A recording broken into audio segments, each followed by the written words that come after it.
अभी सब नहीं जुड़ पाए क्या? स्टार्ट। 2024 लोकसभा चुनाव का आगाज हो चुका है। पहले और दूसरे चरण की वोटिंग भी हो चुकी है। तीसरे चरण की वोटिंग की जोरों शोरों।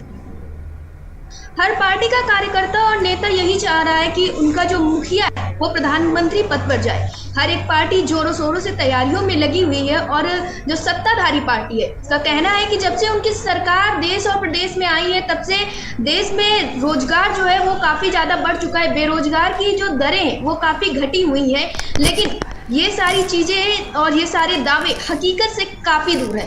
फिलहाल आज हमारे साथ चर्चा करने के लिए दिव्यांश जो कि एक अभ्यर्थी हैं और कुछ ही देर में हमारे साथ जुड़ेंगे बीजेपी नेता देशबंधु दीक्षित और सपा के नेता आरिफ हबीब जी। आप दिव्यांश, हमारे चैनल अटल टीवी पे आपका बहुत बहुत स्वागत है। बहुत धन्यवाद मैम।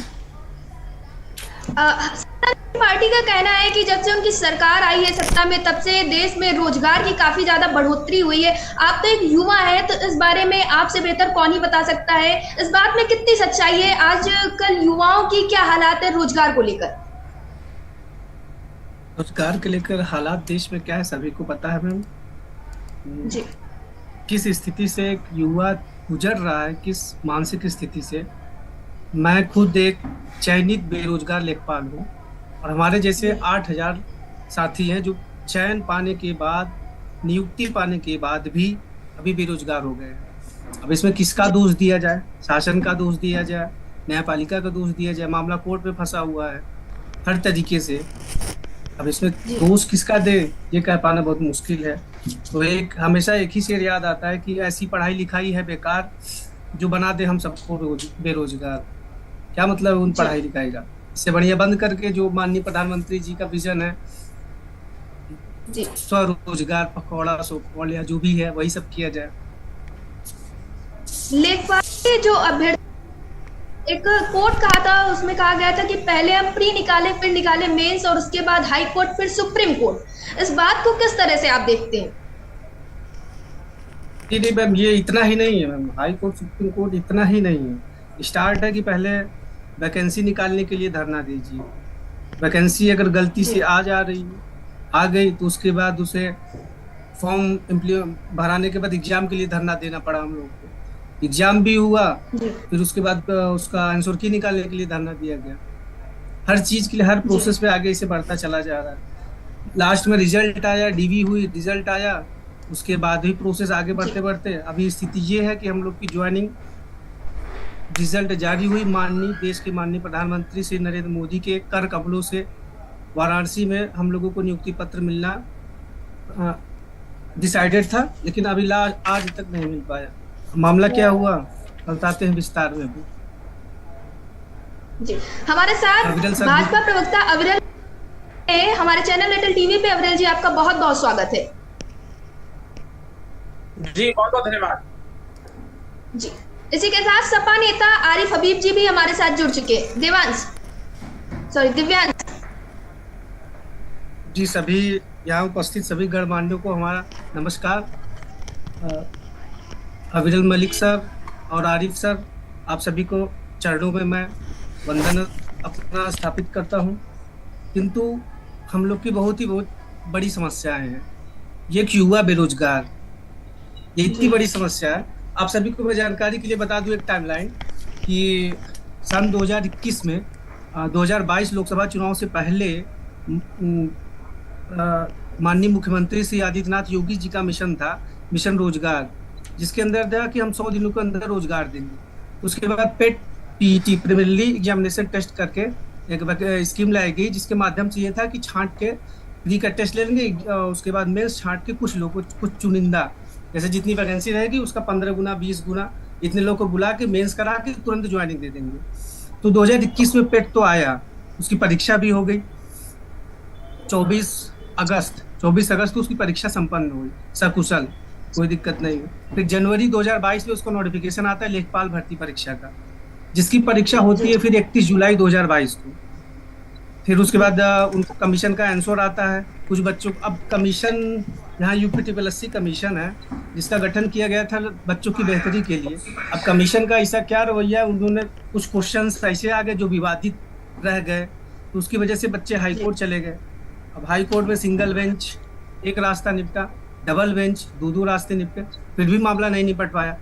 तो फिर 31 दिसंबर 2023 को 31 नहीं सॉरी 30 दिसंबर 2023 को रिजल्ट घोषित कर दिया गया माननीय आयोग द्वारा, यूपी प्लस अधीन सेवा चयन आयोग द्वारा रिजल्ट घोषित कर दिया गया। अब वहां से फाइल आगे बढ़ी, फाइल बढ़ाएगी राजस्व परिषद, लेखपाल आते हैं राजस्व परिषद के अंतर्गत, राजस्व विभाग के अंतर्गत, फाइल वहां पे पहुंचा दी गई। अब देश के माननीय प्रधानमंत्री श्री नरेंद्र मोदी जी द्वारा कर कमलों से नियुक्ति पत्र वितरण समारोह होना था। हालांकि परिषद से, राजस्व परिषद से यह आदेश जारी किया गया कि सभी जिले नियुक्ति प्रक्रिया पूर्ण कर ले। तो हमारे बहुत से साथी ऐसे थे जो अन्य जगह कार्यरत थे, कोई बिहार टीचर में, कोई रेलवे में, कोई रेलवे ग्रुप डी में, कोई एसएससी में, हर जगह कार्यरत थे पहले से। तो एक जगह आप एक साथ दो जगह ज्वाइन तो कर नहीं सकते थे, तो एक जगह वहां पे हमको इस्तीफा देना पड़ा, एक जगह रिजाइन करना पड़ा। अब स्थिति है माननीय प्रधानमंत्री जी का कार्यक्रम लगा, तो उसमें हुआ कि नियुक्ति पत्र बटेगा, तो जो नियुक्ति पत्र था वो थोड़ा होल्ड करके थोड़ा कार्यक्रम के अनुसार स्थगित किया गया कि जिस दिन माननीय प्रधानमंत्री जी का विजन होगा, ये 22 फरवरी को होना था नियुक्ति पत्र कार्यक्रम। तो 22 फरवरी से ठीक पहले 13 फरवरी को स्टे लग जाता है वैकेंसी पे। कुछ मामला जो पेंडिंग था उत्तर कुंजी विवाद को लेकर के, बच्चे सुप्रीम कोर्ट गए, वहां से वैकेंसी पे स्टे लग जाता है। अब डेट दी जाती है सीधे 1 महीने की डेट, मतलब सीधा मार्च में। लेकिन अब माननीय प्रधानमंत्री जी का कार्यक्रम था तो सॉलिसिटर अविरल, देश के काफी ज्यादा परेशान है। उनका कहना है कि देश में उन्हें नौकरी नहीं मिली, अगर नौकरी मिल रही है तो उन्हें नियुक्ति नहीं मिल रही है, काफी ज्यादा रोजगार की कमी है। इस पर क्या कुछ कहना चाहेंगे आप? आपने दिव्यांश की बात को सुना ही, वो कितने ज्यादा परेशान है इन सब चीजों से, और इनके साथ साथ देश के युवा भी इन सब चीजों से काफी ज्यादा परेशान है। क्या कुछ कहना चाहेंगे आप? जी देखिए, हमारी सरकार के द्वारा निरंतर कार्य किया जा रहा है, वो सबको नजर आ रहा है। नरेंद्र मोदी सरकार के द्वारा, हमारी केंद्र सरकार के द्वारा जिस प्रकार से कार्य किया जा रहा है वो सबको दिख रहा है। हम हर वर्ग के कल्याण के लिए कार्य कर रहे हैं, हर जाति के कल्याण के लिए कार्य कर रहे हैं, हर धर्म के कल्याण के लिए कार्य कर रहे हैं। हम जाति धर्म से ऊपर उठकर काम करते हैं। हर नागरिक की सेवा करना हमारा में देखते हैं, हर व्यक्ति को एक नागरिक के रूप में देखते हैं, सिटीजन के रूप में देखते हैं। हम जाति और धर्म में बांटकर लोगों को नहीं देखते हैं।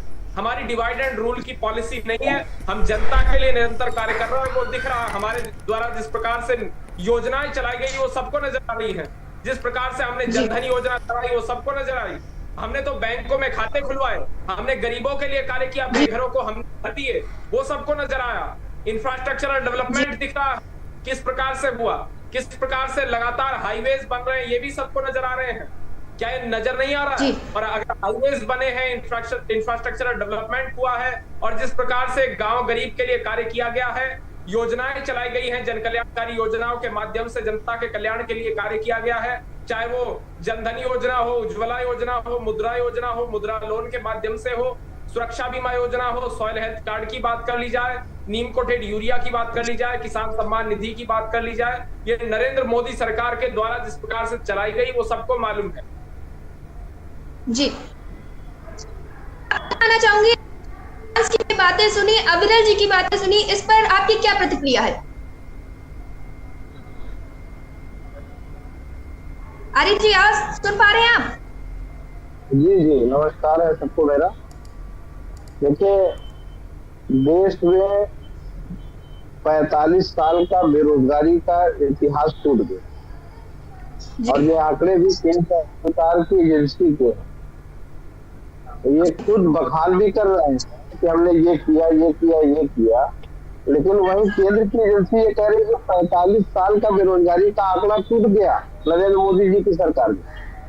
और ये केवल गिना रहे हैं, धरातल पर आपने क्या किया। अगर धरातल पर आपका काम हुआ होता, रोजगार बटे होते, तो आज दिव्यांश जी हमारे साथ डिबेट नहीं कर रहे थे। आपने युवाओं के भविष्य को गर्त में ढकेलने का काम किया। इन्होंने पकौड़े को रोजगार बता दिया, इन्होंने हाईवे पर चंद दिनों के ठेकेदारों के साथ काम करने को रोजगार बता दिया, मनरेगा को बंद कर दिया इन्होंने। अब आप बात कर रहे हैं कि सबके कल्याण के लिए काम किया हमने। आप बताओ कि आप 80 करोड़ लोगों को कहते हो कि हम राशन देते हैं, ठीक है, कागज पे राशन जाता होगा। अगर इस देश में गरीबी नहीं है, सब खुशहाल है, तो राशन आप क्यों बांटे? राशन क्यों बांट रहे हो आप? राशन बांटने का काम इस बात का द्योतक है कि आज भी लोग गरीब होते चले जा रहे हैं। ये सवाल भी मैंने एक डिबेट में स्थानीय स्तर पर अमर उजाला में एक हमारे छात्र ने पूछा था कि आज ऐसा क्या है कि गरीब और गरीब होता जा रहा है, अमीर और अमीर होता जा रहा है। केवल चंद पूंजीपतियों को पूरे देश का संसाधन पूरे देश के संसाधन को बेचने का काम भारतीय जनता पार्टी ने 10 साल की सरकार में किया है और गरीबों, मजदूरों, किसानों का हक मारने का काम किया। आप कह रहे हैं किसान सम्मान निधि दे रहे हैं, ये लोग कटे गाड़ दिए गए किसानों के लिए, 700 से ज्यादा किसान शहीद हो गए। आप कहते हैं कि हमने किसान सम्मान निधि दिया। आप बताइए एमएसपी की गारंटी, मोदी जी की गारंटी चला रहे हो आप, एमएसपी की क्या गारंटी है? क्यों किसान साल भर में 2 बार प्रदर्शन करने के लिए जाड़े में भयंकर जाड़े में जाकर के वहां प्रदर्शन करना चाह रहे हैं? आपकी गारंटी एमएसपी की नहीं है, आपकी गारंटी रोजगार की नहीं है। मोदी जी की सारी गारंटी फेल है, यहाँ तक कि मंगलसूत्र पर आ गए। आपने अगर कोई काम किया होता तो आप काम गिराने का काम करते और जनता कहती इस बात को, जैसे हमारे नेता आदरणीय अखिलेश यादव जी ने किया था, लोगों को रोजगार से जोड़ने का काम किया था। हाईवे ऐसा बनाया कि आज भी फाइटर प्लेन उतरती है, पूरा विश्व इससे गर्व करता है। आपने जो बनाया पूर्वांचल एक्सप्रेसवे, जिसका 70% काम हमने करके दिया था आपको अपनी सरकार में, और कई बार डैमेज हो गया। बुंदेलखंड का हाईवे आपने बनाया, उसमें भी वो भी हमारी सरकार की योजना थी, वो भी आप पूरा किए और उद्घाटन के तीसरे दिन ही क्षतिग्रस्त हो जाता है। लेकिन आगरा का एक्सप्रेसवे आज भी चट्टान की तरह से खड़ा है। यह है आदरणीय अखिलेश यादव जी का काम। उन्होंने 69,000 शिक्षक भर्ती का काम किया था, जिसको भारतीय जनता पार्टी की सरकार ने रोक दिया। 12 पेपर लीक हो चुके अब तक। जब नियुक्ति की बात आती है, कोई ना कोई अड़ंगा लगा करके बच्चों के भविष्य के साथ खिलवाड़ करने का काम भारतीय जनता पार्टी की मोदी और योगी की सरकार करती है। आप सिर्फ बातें करना जानते हैं। आज इंडिया गठबंधन के पक्ष में इस देश की जनता मन बना चुकी है और आप 400 पार का नारा लगाते लगाते कड़ी पार होते दिख रहे हैं। कि हमारे साथ वरिष्ठ पत्रकार नितिन जी भी जुड़ चुके हैं। जी रिया जी, बहुत बहुत धन्यवाद। अविरल की पार्टी सीधे आरोप लगाया गया है, तो आप इस पर क्या प्रतिक्रिया देंगे? देखिए, सभी आरोप एक प्रकार से बिना किसी आधार के हैं। ये आरोप लगा सकते हैं, आरोप ये लगाते रहे, जनता इन्हें मुंहतोड़ जवाब देगी। इस बात को ये समझ बताओ, 45 साल का रिकॉर्ड का बेरोजगारी रिकॉर्ड तोड़ने का रिकॉर्ड का आंकड़ा आपकी सरकार का नहीं है? अविरल जी, आप ग्राउंड पे आकर के बात करिए, आंकड़ों के साथ बात करिए, तथ्यों के साथ बात करिए ना। मैंने अगर कोई बात कही हो तो बताइए। 12 पेपर लीक नहीं हुए उत्तर प्रदेश के अंदर, भविष्य नहीं खराब हुआ युवाओं का?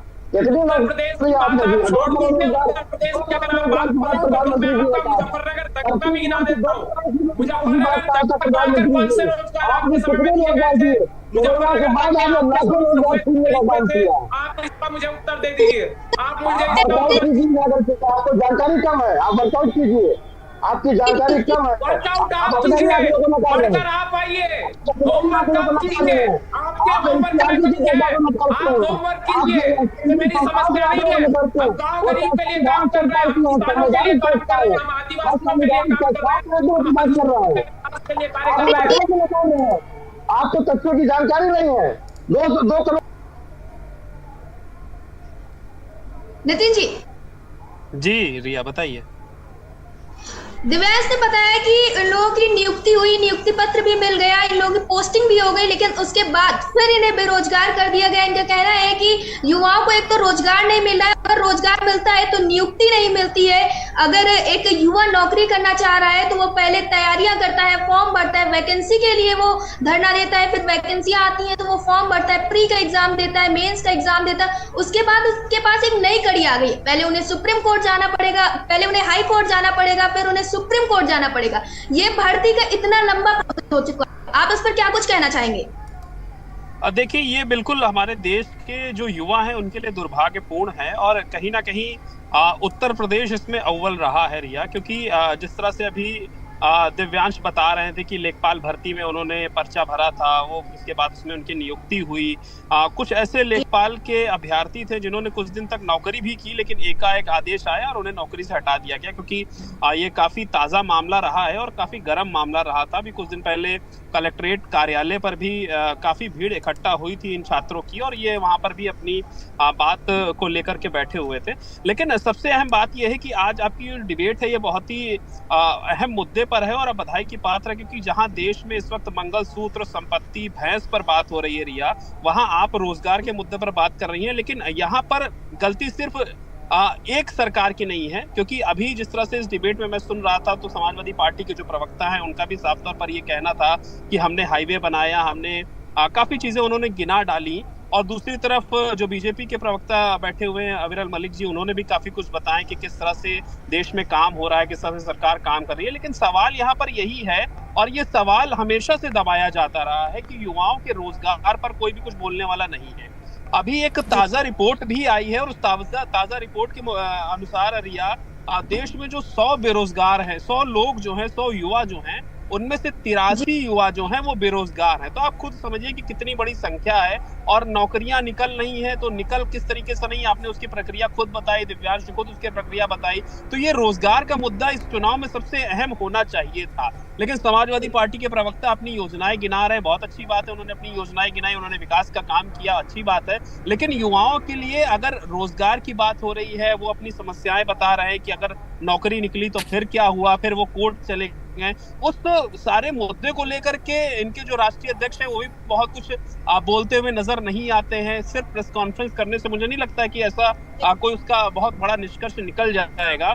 कुछ तो बड़े कदम उठाने चाहिए थे अखिलेश यादव या फिर उनके जो बाकी के नेतृत्व के नेता हैं उनको विपक्ष में रहते हुए, और साथ में सत्ता दल के लिए भी कहीं ना कहीं ये बड़ा सवाल है कि अगर उनकी सरकार के दौरान भर्तियां निकल रही हैं और इस तरह से लगातार पर्चे लीक हो जा रहे हैं, लगातार कोर्ट कचहरी का मामला हो रहा है, तो कहीं ना कहीं कुछ सवाल तो है सरकार को लेकर के जो खड़े हैं, जो युवा जो है वो परेशान है, और कहीं ना कहीं इसका जो खामियाजा है वो बीजेपी को भुगतना पड़ेगा।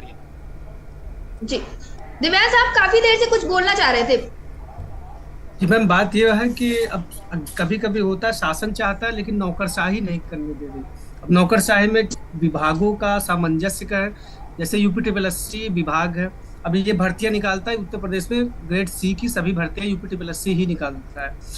तो एक भर्ती आई थी मुख्य सेविका की 2022 में, मुख्य सेविका की, वो लगभग उसमें 2500 समथिंग पद थे, तो वो भी कोर्ट में घसीट दी गई। अब यदि वो चाह ले कि सॉल्व कराना तो वो भी सॉल्व हो सकती है, लेकिन सॉल्व कराने की इच्छा नहीं रही नौकरशाही में। रीजन क्या है, उसमें मैटर ये फंसा हुआ है कि 120 ऐसे समथिंग पोस्ट है जो पुरानी मुख्य सेविका की महिलाएं जो पहले से कार्यरत थे, उनका कहना है कि हमको परमानेंट किया जाए, फिर हमारी फिर अन्य लोगों को नियुक्ति दी जाए। तो उतना सीट आप होल्ड करके ये बात आप कोर्ट में रख के आप उसको हटाया जा सकता है, लेकिन नौकरशाही नहीं चाह रही। वही यहाँ लेखपाल भर्ती का भी है मैं हम लोगों के। अब लेखपाल भर्ती में बता दूं, जो जिस हिसाब से ये चल रहा था, वो 23 फरवरी को नियुक्ति पत्र, 22 फरवरी को नियुक्ति पत्र बंटना था, उसके ठीक पहले स्टे लगा, और स्टे लगते ही माननीय प्रधानमंत्री जी का कार्यक्रम लगा हुआ था, इसलिए solicitor general of India Tushar Mehta sir को उतारा गया, और जो डेट मार्च में लगी थी अर्जेंसी लगा के उसे 19 फरवरी को ही करा ली गई, लेकिन वहां से स्टे नहीं हट पाया। वहां से निर्देश दिया गया कि आपको हाई कोर्ट में जितने पेंडिंग केसेस है, अब आप सोचिए एक भर्ती में 17 केसेस हाई कोर्ट में पेंडिंग पड़ते हैं। अब इसमें किसकी गलती है, जो आयोग बना रहे हैं पेपर, किस हिसाब से पेपर बनाया जा रहा है। अब हालांकि कुछ अभ्यर्थी इसमें ऐसे हैं चोरिंदा जो जानबूझ के भर्ती फंसाने का काम कर रहे हैं। अब यहाँ से वो लोग हाई कोर्ट से जितने केसेस सॉल्व होते सब सुप्रीम कोर्ट में डालते चले जा रहे हैं A to Z, और वो भर्ती फंसाने के लिए नए। तो इस संबंध में मैं अविरल सर को मैं सूचित करना चाहूंगा, सर कुछ इस संबंध में कुछ ऐसा कड़े कदम उठाए जाए जिससे कि इस पे लगाम लगे। हर भर्ती कोर्ट में फंस रही है, यदि शासन चाह भी रहा है तो भी नहीं निकल पा रहा है। माननीय मुख्यमंत्री जी का निर्देश था मिशन रोजगार के अंतर्गत 100 दिनों के अंदर रोजगार देना, जो कि अब शायद एक भी भर्ती में पूरा न हो पाया। और मैम आर्टिकल 21 के तहत गरिमामयी पूर्ण जीवन जीने का अधिकार है। Maneka Gandhi versus union of India 1978 में उस केस में सुप्रीम कोर्ट ने यह कहा था कि गरिमामयी पूर्ण जीवन जीने का अधिकार है। अब हमारी गरिमा तो छीन ली गई मैम, हमको नियुक्ति पत्र दे दिया गया। हमारे बहुत से साथी है जो हम लोगों ने एक छोटा सा ग्रुप बनाया है, तो उसमें पता चला हमारे बहुत से साथियों की शादियां टूट गई, बस इसलिए उनकी शादियां पड़ी गई थी, वो रोजगार पा गए थे, उनकी शादियां पड़ी, स्टे लगा, नियुक्ति नहीं मिली, उनकी शादियां टूट गई हैं। अब बताइए, हमारी गरिमा, हमारे मौलिक अधिकार सीधे सीधे इसका हनन हो रहा है, आर्टिकल 21 का हनन हो रहा है। अब इसका जिम्मेदार कौन है? न्यायपालिका, कार्यपालिका कौन है? मैं बता दूं, जिस बेंच में हम लोग का केस लगा हुआ है, उसी बेंच में बाबा रामदेव का केस लगा हुआ था। उनके केस की त्वरित सुनवाई हो जाती है, हमारे केस की त्वरित सुनवाई नहीं हो पाती। अब इसके लिए मैं न्यायपालिका पर प्रश्न नहीं उठा रहा हूँ, लेकिन अब कुछ तो सिस्टम है, कुछ तो लूप होल है, जो हम 8,000 की संख्या नहीं दिखाई दे रही लोगों को। अब 8,000 सोचिए, 8,000 में प्रत्येक घर में मिनिमम 4 लोग हैं। कहाँ कमियां आ रही हैं युवाओं को रोजगार देने में? क्योंकि सत्ताधारी पार्टी का कहना है रोजगार ही रोजगार है। हमारे लाइव कमेंट बॉक्स में भी लगातार दर्शक ये मैसेज किए जा रहे हैं, ये कमेंट किए जा रहे हैं कि बाबा की सरकार में रोजगार नहीं है। क्या कुछ कहना चाहेंगे आप?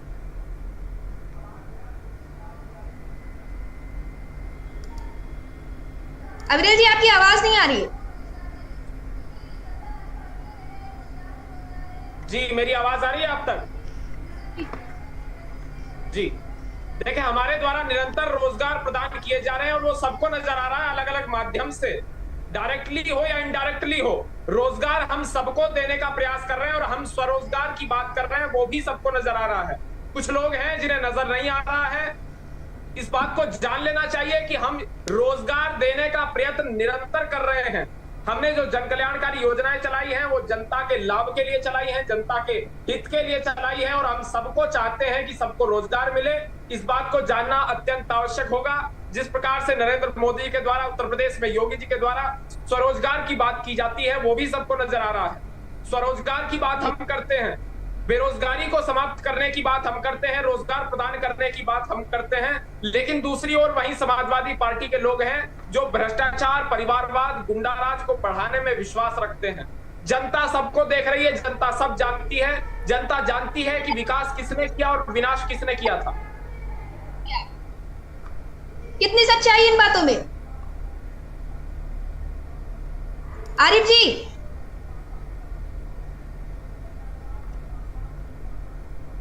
अविरल जी को मैं समझता हूँ कि जो भारतीय जनता पार्टी की आईटी सेल है वो कुछ पढ़ा करके भेजती है और वही वो बोल देते थे। उसके पीछे ना कोई तथ्य है ना कोई तर्क। रोजगार है ही नहीं आपकी सरकार में, चाहे प्रदेश की सरकार हो चाहे देश की सरकार हो। आप कहते हैं परिवारवाद, तो अब आप बताओ राजनाथ सिंह, पंकज सिंह कौन है?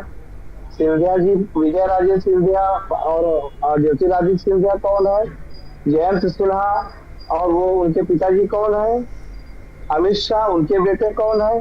कितनी परिवारवाद की मिसालें हैं जो भारतीय जनता पार्टी में खुद मौजूद। और हमारे नेता आदरणीय अखिलेश यादव जी ने समाजवादी पार्टी में 63 सीटों में उत्तर प्रदेश में विभिन्न धर्म जात के लोगों को टिकट देने का काम किया। अपनी बिरादरी को उन्होंने नीचे रखा है। मौर्य, केवट, निषाद, बिंद, मल्ला, शाक्त, सैनी, कुशवाहा, ऐसे लोगों को जो दबी हुई पिछड़ी हुई जातियां हैं उनको टिकट देने का काम किया। आप परिवारवाद की बात करते हैं, आप भारतीय जनता पार्टी के टिकटार्थियों की सूची देख लीजिए, आपको मालूम हो जाएगा परिवारवाद कहाँ है। अभी ब्रजभूषण शरण सिंह का टिकट काटा गया और उनके बेटे को टिकट उठा करके दे दिया गया। या उस सीट पर भारतीय जनता पार्टी का और कोई कार्यकर्ता नहीं है? आप वही बात करें, आप टीवी पर बैठे हुए हैं, प्रवक्ता हैं, तो तार्किक बातें करिए। पहली बात। दूसरी चीज ये है कि हमने रोजगार भी दिया, पुलिस की भर्ती हमारी सरकार में हुई, शिक्षक की भर्ती हमारी सरकार में हुई, तमाम बड़े बड़े पदों पर लोगों की नियुक्तियां हुई। हमने बच्चियों के लिए, हमारी बेटी, उसका कल योजना की 25,000 रुपए दिया, हमारी बेटियां आगे पढ़ सके। हमने बेरोजगारी भत्ता दिया, हमने लैपटॉप बांटे, हमने स्मार्टफोन बांटे, हमने तमाम योजनाएं चलाई जन कल्याणकारी जो धरातल पर दिखी है। जनपद स्तर पर देखिए, आप मुझे इस बात का उत्तर दे दीजिए। आपने परिवारवाद की बात की तो मैं आपसे जानना चाहता हूँ, आपकी पार्टी के अंदर सामान्य कार्यकर्ता राज्याध्यक्ष बन सकता है क्या? जब आप बोल रहे थे तो मैं नहीं बोल रहा था, मैं चुप था। डिकोरम मेंटेन करिए, डिबेट का एक डिकोरम होता है, मैं तब आप बात करिए। कई सारी जगह इस भर्ती का भी पेपर जिससे युवा काफी ज्यादा परेशान है, इस पर आपकी क्या प्रतिक्रिया है? देखिए, ऐसा है कि हमारी पार्टी और इंडिया गठबंधन ने हमेशा युवाओं को रोजगार देने का काम किया है, किसानों को सहायता देने का काम किया है। जब उत्तर प्रदेश की सरकार बनी तो आदरणीय मुख्यमंत्री अखिलेश यादव जी ने कहा था, एजेंडे में था कि हम आएंगे तो आपकी बिजली का बिल माफ करेंगे। बिजली का बिल माफ किया, यूरिया हमारे यहाँ पहुंचती थी, आज महंगाई बढ़ गई, यूरिया का दाम बढ़ गया और यूरिया की वजन घटा दिए गए आपकी सरकार में। हमने राहत देने का काम किया है। हमारे ऊपर ये आरोप लगाते हैं क्योंकि इनका आईटी सेक्टर मजबूत है, जनता उस पर विश्वास कर लेती है। आपकी सरकार में कस्टोडियल डेस्क में लोग मार दिए जा रहे हैं। न्यायालय जी, आपको आवाज आ रही है? जी रिया, मैं आपसे जानना चाहूंगी कि हमारे देश और प्रदेश में लगातार भर्तियां तो निकलती हैं, लेकिन उनका जब एग्जाम होता है तो पेपर लीक हो जाता है, जिससे अभ्यर्थी काफी ज्यादा परेशान नजर आते हैं, कभी धरना प्रदर्शन करते हैं, जिनको मीडिया काफी ज्यादा कवर भी करती है। इस पर आपकी क्या प्रतिक्रिया? ऐसा क्या कारण है कि अगर एग्जाम भर्तियां निकल रही है तो पेपर नहीं हो रहा, और पेपर हो रहा है तो पेपर लीक हो जा रहा है? कहीं ना कहीं अगर हो गई नियुक्ति हो गई तो उन्हें नियुक्ति पत्र नहीं मिल रहा है, नियुक्ति पत्र भी मिल जाता है तो ज्वाइनिंग नहीं मिल रही है। इन सब चीजों का कारण क्या है? देखिए रिया, ये सिर्फ इस सरकार का नहीं है, इसके पहले भी अगर हम समाजवादी पार्टी की सरकार देखें, जब उत्तर प्रदेश में थी तब भी कुछ इसी तरह से होता था।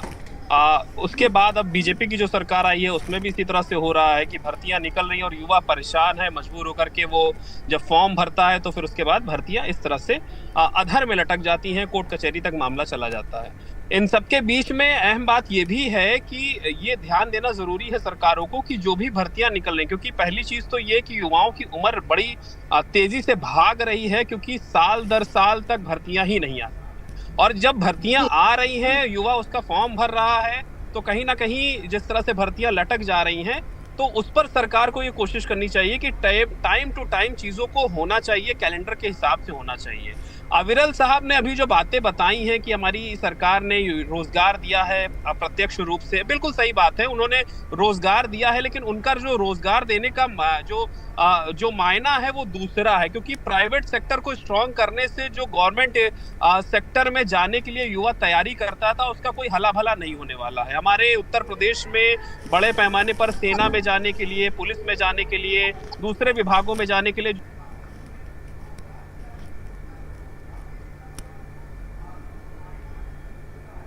दिव्यांश, मैं आपसे जानना चाहूंगी कि हमारे चैनल के माध्यम से आप सरकार से क्या अपील करना चाहेंगे, क्योंकि जल्द ही चुनाव का परिणाम भी आना है, तो आपने क्या सोच रखा है? आप सरकार से क्या अपील करना चाहेंगे?